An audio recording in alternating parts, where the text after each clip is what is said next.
And welcome to Whiskey Politics. I'm Dave Sussman, your host and purveyor here at Whiskey Politics. You can find me at davesussman.com, the Range Broadcasting Network, the Independent.io. Those are our platforms. And you can also find our audio podcast as well on all of your favorite podcast applications, including Apple Podcast, Spotify. Please give us some reviews and give us some likes or whatever it is that they do. That helps the algorithms. And of course, you can always find us on our YouTube channel. Please subscribe and leave a comment. Let us know that you're watching us on YouTube. So this is going to be a relatively shorter episode. As soon as I'm done here with our interview with David Rubin, I'm going to be heading up to the mountains with my sons, getting on the lake, maybe do some hiking, and just decompress from the politics and the daily negative news and try to get mentally back in shape again. And something I think everybody should do. Turn off Twitter, turn off the news, get outside, go breathe that fresh air. But the reason that I need to do that, especially this week, and after this last week, or really the last several months, there's a lot of motivation to get away. But just this week alone, a couple of major things. Number one, we saw some of the far left candidates win their primaries in the Democrat elections that were held around the country, including renowned anti-Semite Rashid Tlaib. She's also a chum of Louis Farrakhan, which is causing a lot of hand-wringing in establishment Democrat circles because they've lost control. This is who the Democrat Party is right now. And they keep referring to Joe Biden, the presumptive nominee, Joe Biden, as a moderate. He's no moderate. He is a liberal, but compared to where the Democrat Party is today, he's just maybe not as extreme as what we're seeing. But who's going to control him when he gets into office? That's the biggest concern that I know a lot of people have that are looking at the election. But this same week that we saw these Democrat primaries go in the far, far left direction, we also saw a massive explosion, unlike anything I think anybody's seen in recent memory. This huge explosion took place in Beirut, Lebanon. And according to former Israel's mayor, David Rubin, this was no factory accident. He suspects that, in fact, it was a case of the detonation of a large weapons cache that was earmarked to terrorize Israel. Mayor Rubin's going to join me here in just a moment. I want to go through a lot of different issues with him. From Jerusalem, he's going to give us his perspective on obviously the developing news in Beirut, Israel's relationship, which is antagonistic to say the least with Lebanon, because now Lebanon is controlled by Hezbollah. I want to also get his perspective on the left's anti-Semitism, which seems to be ubiquitous across the globe right now, and why Jews aren't up in arms about this, why they still will support the left, even though we're starting to see, but we are now seeing predominant power structures within the left in the United States, the Squad, that seems to control the narrative that is anti-Israel and anti-Semitic. Also, I want to get his perspective on Benjamin Netanyahu. You know, he's got this split government now with Benny Gantz, who is on the left. They call him a moderate, but he's coming from a leftist perspective. And we know that Netanyahu's got a trial coming up next year. What does that mean for the relationships, the geopolitics between Israel and the United States? And can Netanyahu squeeze in another election before next January's trial? What would that look like? Would he win again? So I'm delighted to welcome, this is not my first time interviewing David Rubin. Interviewed him when I was over at America's Voice News, but it's the first time to welcome him here to Whiskey Politics. So sit back, pour yourself a drink, enjoy the Whiskey Politics interview with former mayor in Israel and author of Trump and the Jews, Mayor David Rubin. Welcome to the show, Mayor David Rubin. How are you? Okay, nice. I do remember that interview. Yes. Yep. So first of all, you know, we are 75 years to the week that the first atomic bomb was dropped. Harry Truman, use of bomb killed hundreds of thousands in Hiroshima, but saved the lives of even more.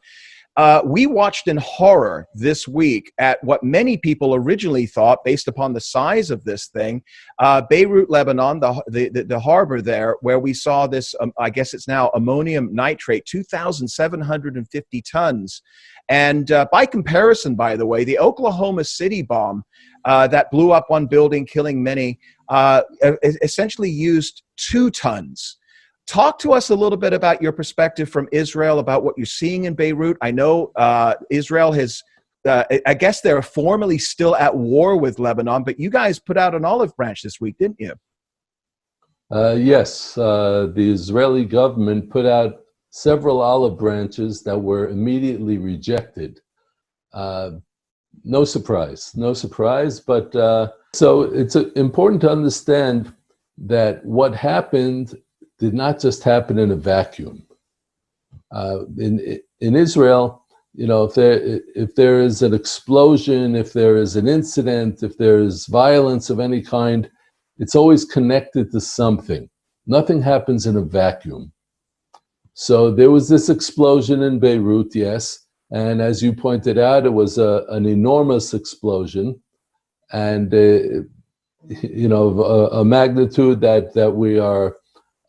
Most people are not used to. Certainly wouldn't be happening in a fireworks factory, which is what they say it was. So what was it? Okay, so we don't have any specific evidence of what it was, but there is a lot of circumstantial evidence. And remember, we are here in the Middle East. I'm speaking to you from the heart of Jerusalem. Just a few hours north of here is the northern border, which connects us with Lebanon. And then just an hour's drive from there, 45-minute drive from there, you're in the heart of Beirut. So we're right on top of it. Now, there is a terrorist organization in Lebanon. It's called Hezbollah. Hezbollah was created by the regime in Iran several decades ago for the purpose of attacking Israel. They have about 100,000 missiles pointed at Israeli cities as we speak.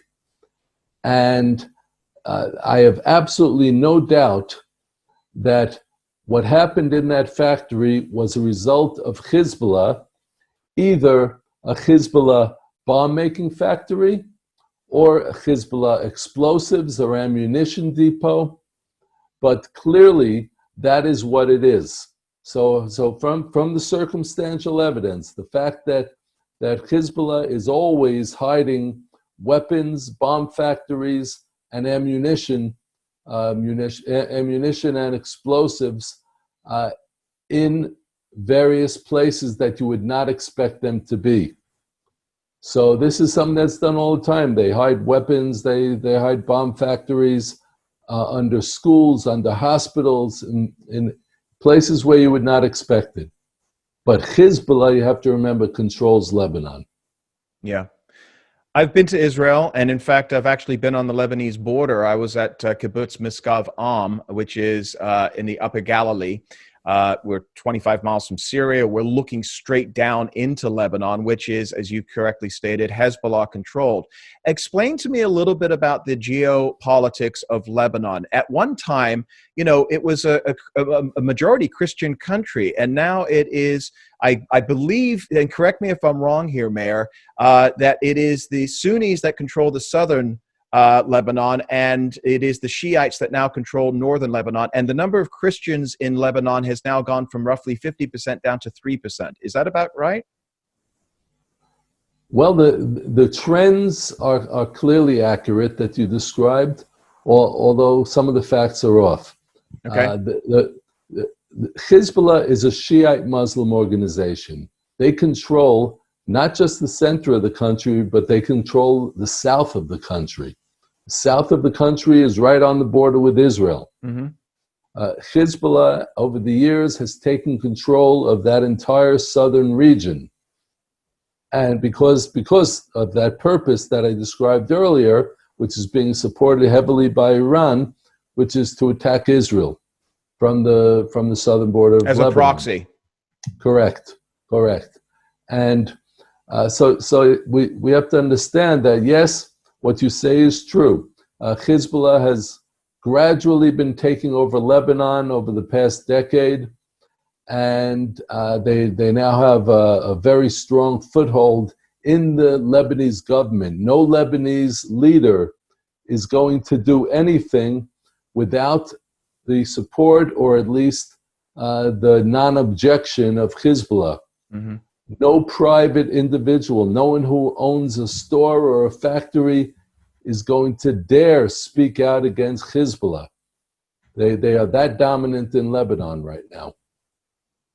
So when I was at Niskavam, and again, we're on a hill looking straight down into the valley there, I was told that there, essentially everything I'm looking at, the homes, the schools, the hospitals, the stores are all Hezbollah controlled. But the people of moving up north now to what we just saw this week with the explosion in Beirut, I understand that the people of Beirut have been complaining for years that Hezbollah and who has immersed themselves into the government and the ruling elite have made their lives worse. And now we're seeing huge numbers of people in the streets this week protesting against the government of Lebanon.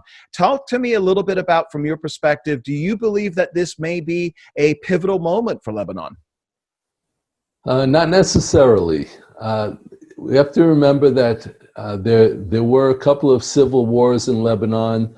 The Christians used to have parity in Lebanon. In fact, they were even a majority at one time. And parts of Lebanon were referred to as the Middle Eastern French Riviera.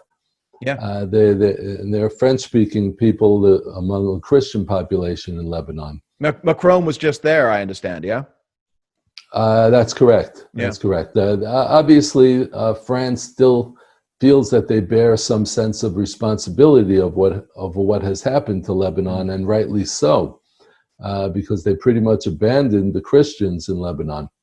But you have to understand that in Lebanon, the Muslims are in control, and it's mostly the Shiite Muslims at this point who are in control, and the Shiite Muslims are Hezbollah. Yeah. So when something happens there of this magnitude, when there is violence of this magnitude, an explosion of this magnitude, then you have to know that Hezbollah is in some way involved. Now, I believe that those, whatever it may have been, whether it's munitions or bomb making or whatever it was, Hezbollah is the one that had that accident, if it was an accident.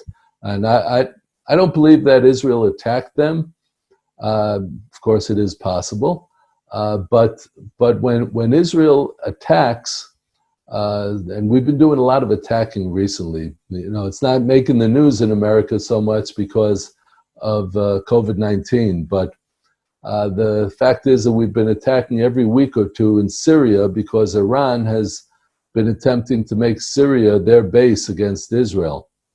And so we've been attacking Syrian forces in Lebanon. When we do, in Lebanon, but mainly in Syria. Yeah. And when we do, it usually is not reported. Israel does not usually claim responsibility. Occasionally we do, but we never deny responsibility if it's something that we've actually done. Yeah. So in this case, the Israeli government denied responsibility for what happened, and also offered humanitarian assistance, which was promptly rejected by the Lebanese government. Which is incredible to me. I mean, 300,000 homeless all of a sudden in the midst of a pandemic, which is already ruining the economy of an economy that was in basically free fall for the last number of years. And that is why my question to you was if you think that this could be an upsurge moment for those people that want to take their country back. But yeah, I agree with you. I think Hezbollah has a very strong, firm grip on that area, proxied by Iran. And Israel, there are rumors on the streets. They're prevalent right now. Lebanese residents are claiming that Israel bombed the silo storing the explosives. And when you have a rumor like that, whether or not it's valid or true or verified, it's still going to metastasize across. And do you think that's going to create even more of a wedge between Israel and Lebanon at this time? Well, certainly, if Israel did something like that, we certainly would be justified, because Hezbollah is any explosives, any ammunitions, any weapons, any bombs that are being stored in a civilian factory are being stored there for the purpose of attacking Israel. So we would be 100% within our rights if we were responsible for that attack. But the Israeli government is denying it, so I'm taking them at their word. Yeah. However, concerning the relationship with Lebanon, it's not a question of driving a wedge between the Lebanese government and Israel. Lebanon and Israel are in a state of war, and as we are with most of the Arab countries, with the exception of Egypt and Jordan officially. So it really doesn't make a difference as far as causing a wedge between us. The very fact that Israel would light up the Lebanese flag in the center of Tel Aviv in sympathy with the Lebanese government, with the Lebanese people, and have it rejected by Lebanon. Yeah. Obviously we can see where the problem in relations between Israel and the Arab world comes from. It doesn't come from us. You wrote the book, Trump and the Jews. And I want to refer back to what President Trump this week said about this attack. He called it an attack, I should say, about the explosion. He called it an attack. He said that there are a lot of telltale signs that it was an attack. Defense Secretary Esper came out and said, no, it doesn't look like it was an attack. It looks like it was an accident. White House Chief of Staff Mark Meadows came out and he defended President Trump's description of it being an attack as well, dismissing Esper's earlier comments. What is your perspective on what Donald Trump said? Do you believe? And I think he's backed off of it a little bit. He's now saying, well, there are different indications it may not have been an attack. So he's come off a little bit here. But what was your impression upon that initial response? Well, President Trump is certainly entitled to his perspective and how he sees the situation. That's certainly okay. I've given my perspective, and I believe that the facts will come out a little bit clearer as time goes on. Mm-hmm. Israel, you have to understand, Israeli intelligence is very skilled, very knowledgeable, but also very cautious.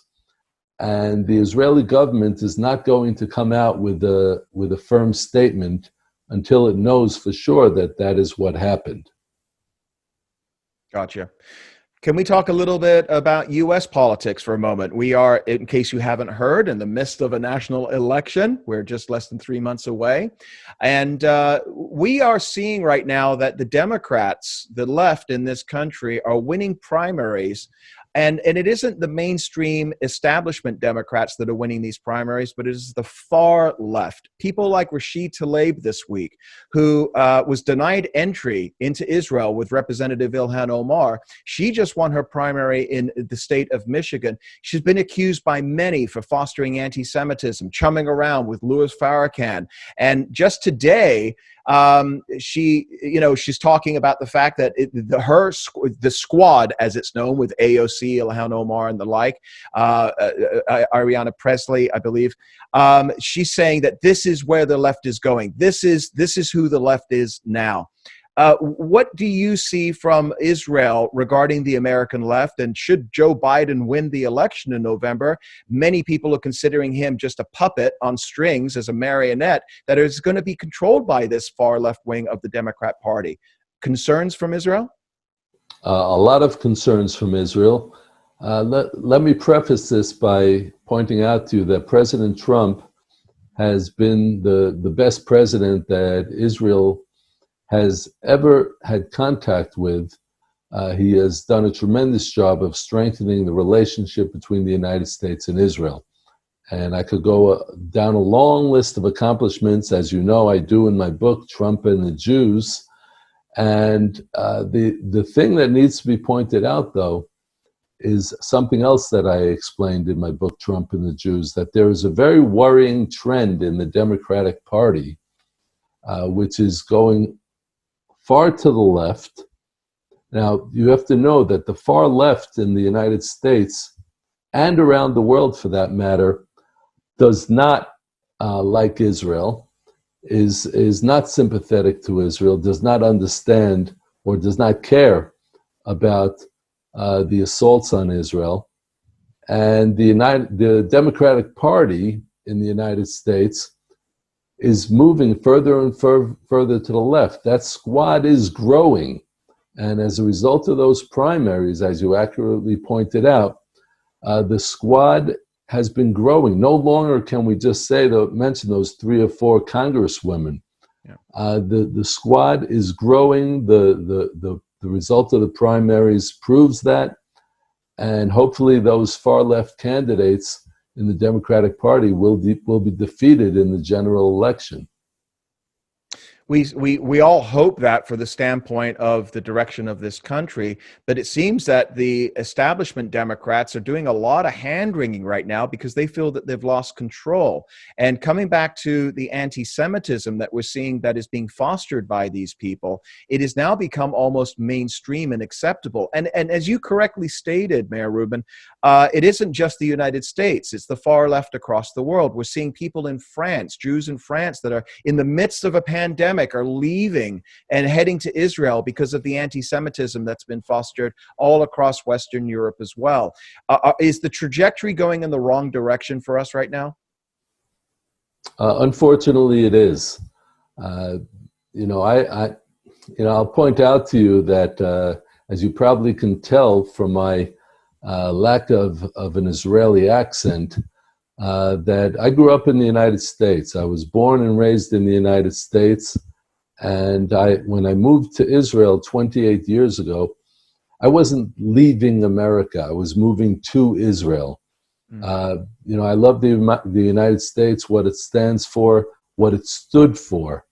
Unfortunately, it's moving in very much the wrong direction. Especially we see it with the rioting in the streets and the armed insurrection that we've seen in many American cities in recent months.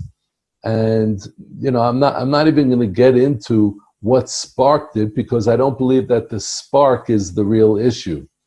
Obviously what sparked it was the police killing of George Floyd, but the fact is that what it has turned into is a vehicle for the far left in the United States to carry out an armed insurrection, or at least one of the first stages of the armed insurrection against the United States of America and everything it stands for.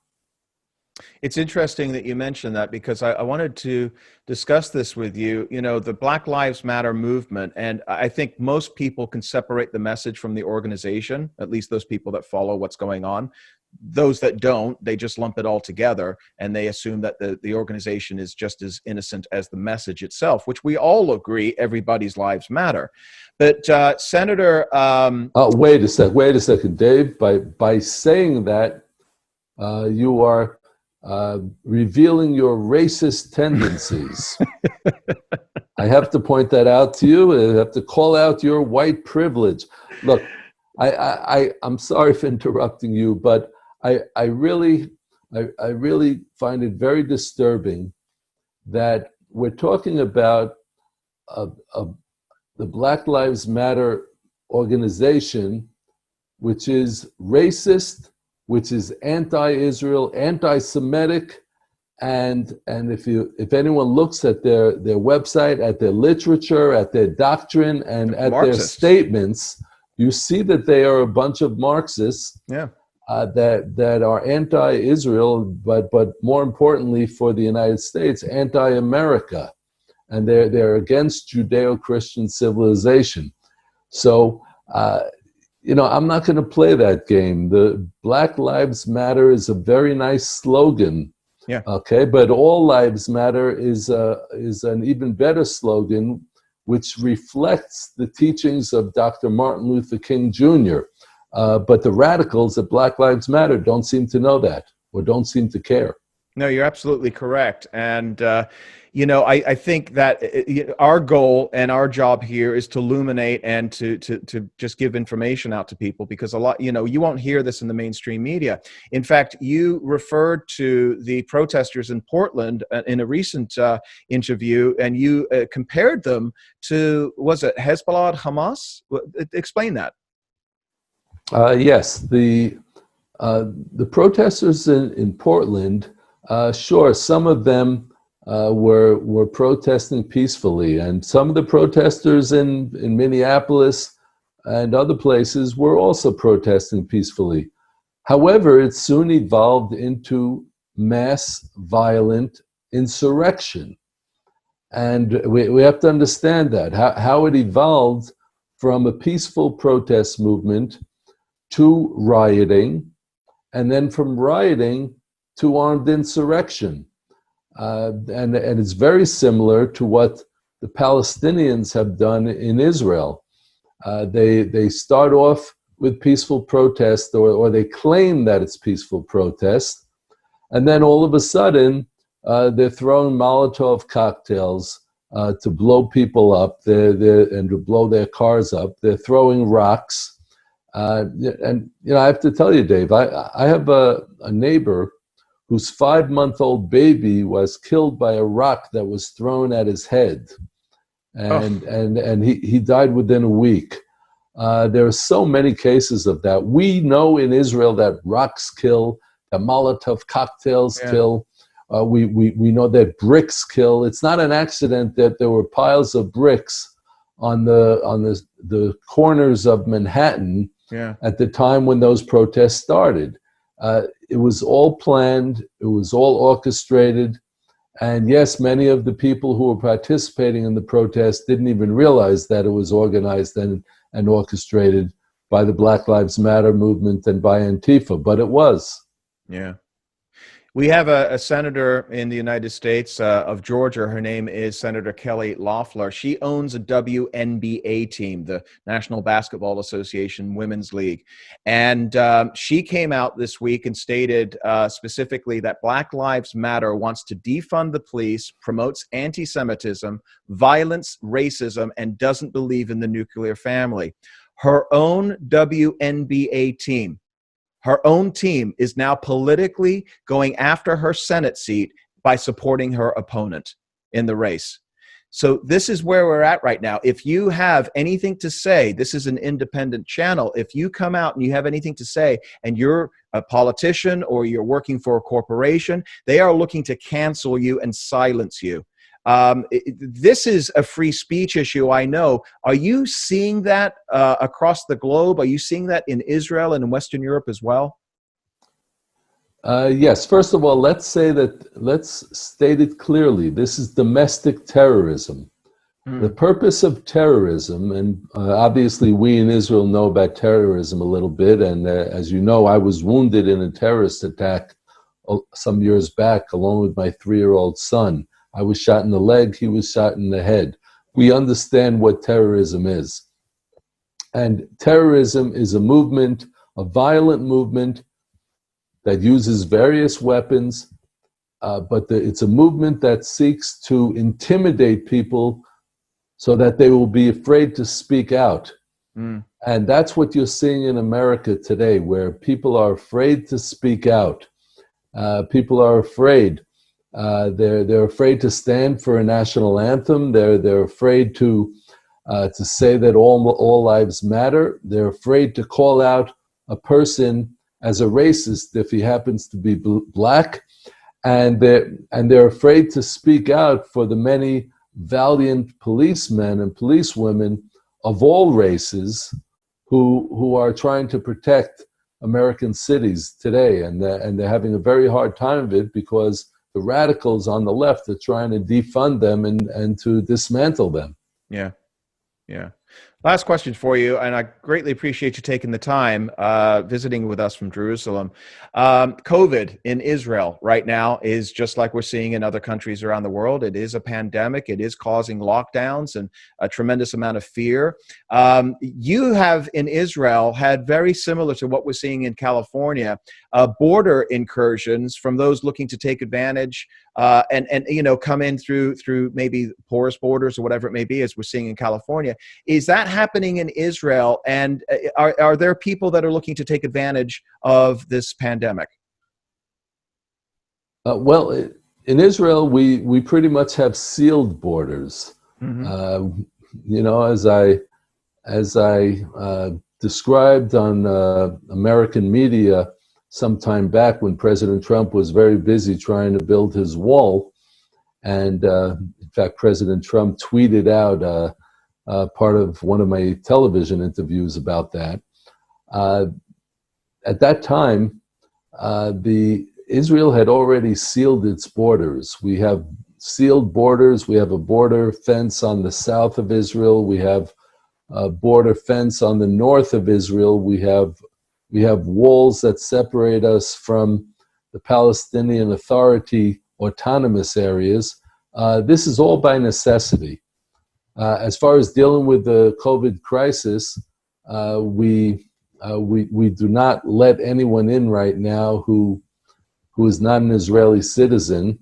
The Israeli government and the airports authority are devising a strategy whereby we could open up the skies again and the airport into Israel so that people can come in here safely and leave safely. Last question for you, if you don't mind. Protesters, we're seeing them in the streets in Israel. They're coming out in large numbers against Prime Minister Benjamin Netanyahu. Talk about the transfer of power that's about to take place to Benny Gantz, and how will that, if it will, change the geopolitics of the region and possibly relationships with partners like America? Well, the unity government in Israel, which is a partnership government coalition that was formed between Prime Minister Netanyahu and what is called now alternate Prime Minister Benny Gantz on the left. It has been a disaster. I mean, sometimes you have a union of the left and the right, and if I think back, some years there was the unity government about 30 years ago, with Shimon Peres on the left and Yitzhak Shamir on the right, and somehow they managed to work together. They accomplished a lot for the Israeli economy. They freed up the Israeli economy, turned it into a proper free enterprise economy. Now it's a roaring free enterprise economy. But this particular unity government has been a disunity government from the beginning. Netanyahu is looking to get out of it, and Gantz obviously wants it to continue because he's due to take over as prime minister in another half a year, 8 months, something like that. Netanyahu doesn't want that to happen because they're not working well together. So there is a possibility that if the budget is not passed in the next few weeks, really, then there is going to be a dismantling of this government, and we may have to go to new elections already in November or December. Again, holy cow! There is that possibility. What's that likelihood of that? I'd say it's about 50-50 at this point. Wow. The prime minister is not happy with the unity government. And in a parliamentary system, there is that possibility of calling for early elections.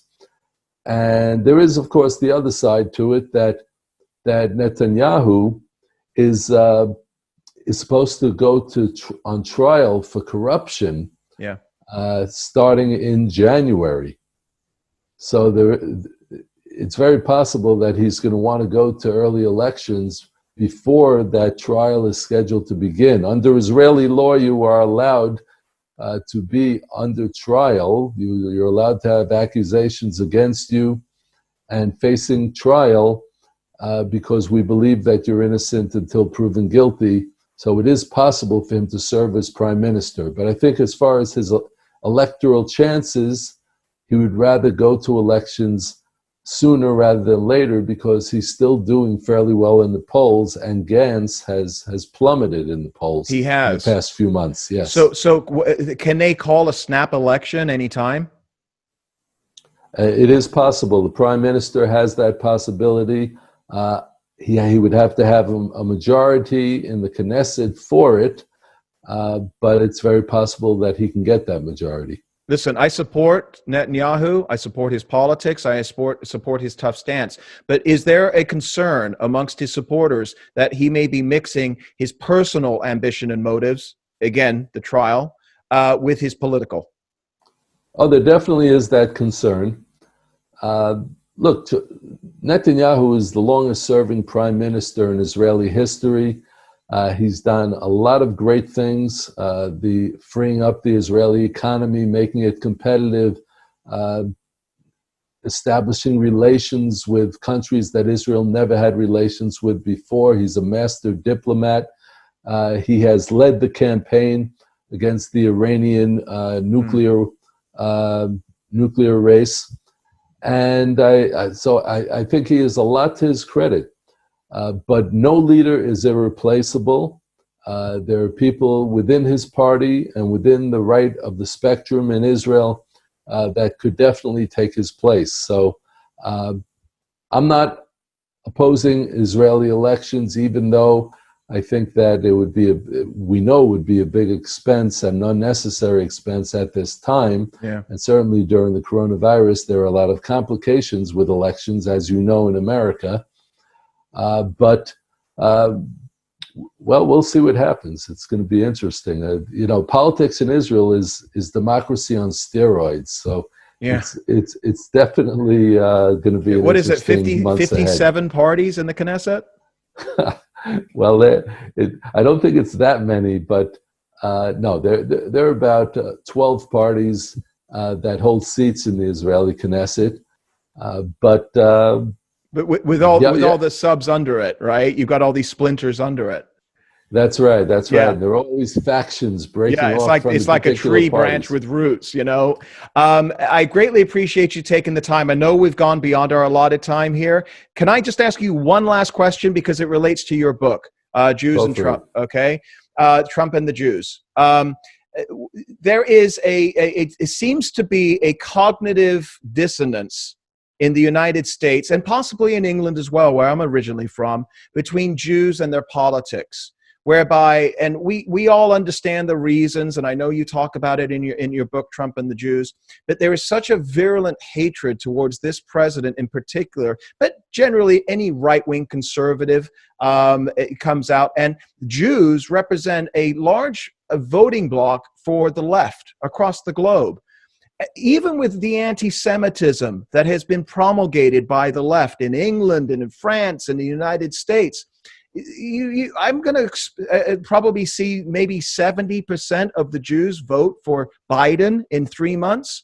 Talk to me a little bit about that and this president and his outreach to the Jewish community, and whether or not you think there's actually what is being referred to tongue-in-cheek as a Jexodus, where there's a lot of Jews that are now leaving the left. Do you see anecdotes of that, or is that just conjecture and theory online? Well, I'm sure that there will be some Jews who will be leaving the Democratic Party as they see the Democratic Party moving leftward and seeing the Ilhan Omars and Rashida Tlaibs and other left-wing radicals taking control of the party. But and I'm sure, whoever is Biden's vice presidential choice will be just as radical as AOC and all the others. Because they're trying to provide some sort of balance there for Biden. But then again, Biden is irrelevant. Biden doesn't really control his party. He's a puppet, and he's going to be controlled as a marionette by all of the leftists in his party. That's clear. That's the direction that it's going in. So look, from an Israeli perspective, we're very concerned, and I hope that we will see results whereby American Jews, who unfortunately have drifted leftward because of the lack of attachment with their heritage, which is a rich heritage. I mean, we're talking about the people who received the Ten Commandments and passed along those Ten Commandments to the world and the Bible as the heritage and the basis of Western civilization. The reason why American civilization is so great and Western civilization has been such a leader is because of the biblical roots that the founders of the United States understood so well. So yes, it's tragic that a lot of American Jews are ironically disconnected from their own heritage. Those that are connected in the United States have become more connected and are a growing segment of the Jewish population. But I don't think that we can expect to see a tremendous change in the voter breakdown in the Jewish community, although I'm going to continue to speak out about these issues. Please do. Please do. Former Mayor of Shiloh, Israel, David Rubin, author of Trump and the Jews. Please tell everybody where they can find your book. Well, the best place to get the book is by going to my website, which is davidrubinisrael.com. They can find out more information about Trump and the Jews and any of my other 5 books. And of course, they could always go to amazon.com and just type in the words Trump and the Jews, David Rubin, and they'll get to that page in no time. Thank you for joining us from Jerusalem, Israel, and would love to have you back on again. It was great having and speaking with you more long form this time. Last time on the TV channel, we were limited to 10 minutes. So greatly enjoyed this, and thank you so much. Best of luck with everything in Israel. Thank you. Thank you, Dave. It was good to be with you. Likewise. Thank you, Mayor. And, you know, I've been all over Israel from northern Galilee down to Eilat and all points in between. It is one of the most beautiful countries on earth. And I hope to make it back really soon, again, one day soon, with after COVID and everything else. I want my kids to see Israel and look forward to maybe meeting with you. Thank you all so much. I'm out of here. I'm going to be heading up to the mountains to try to decompress, get some fresh air in these lungs. And I wish you all a great week. We'll be back again next week with more fascinating guests here at Whiskey Politics. Cheers, everybody.